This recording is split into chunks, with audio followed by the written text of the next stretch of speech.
In today's video, I'm going to teach you how to set up attribution settings in Google Analytics 4.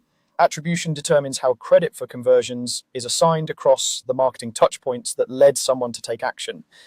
Getting this right helps you understand which channels actually drive results, so your reporting and budget decisions are grounded in reality. We'll walk through the exact places in GA4 where these controls live and what each choice means for your reporting. First, open analytics.google.com and make sure you're in the correct GA4 property for the site or app you want to manage. In the lower left corner, click the admin gear icon. This takes you to the area where property level settings are configured. Next, select data display. This section houses the options that control how your data appears in reports. Before we adjust attribution, click Events. It's helpful to see where your key interactions are tracked because attribution ultimately explains how those interactions receive credit. You don't need to change anything here right now. This is just a quick check to stay oriented.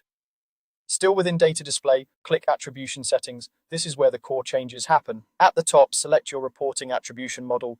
This determines how GA4 assigns credit across touchpoints in your standard reports. Data-driven is generally a strong choice because it uses your data to distribute credit based on observed impact. If you prefer something simpler and more conservative, a last-click model attributes all credit to the final interaction. Models like first click or position-based can be helpful for specific strategies, but choose the one that best reflects how your audience actually converts. Remember, your choice should match how you evaluate performance across channels. Scroll down and select your preferences for acquisition key events. These are conversion events tied to first-time acquisition, such as a user's initial engagement with your brand. Think about how quickly a typical new user decides to get started. Shorter windows make sense for fast decisions. Longer consideration cycles may benefit from more room to capture earlier touch points that influence the first conversion. Then select your preferences for all other events. These cover conversion events beyond first-time acquisition, like purchases, sign-ups, or other defined goals.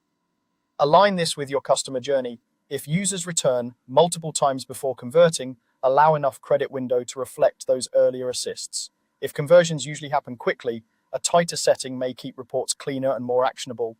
When you're satisfied with your selections, click Save. Your reporting will reflect these choices going forward, so it's a good idea to note the date of the change for future analysis. That's it. Your GA4 attribution settings are now configured to match your measurement strategy.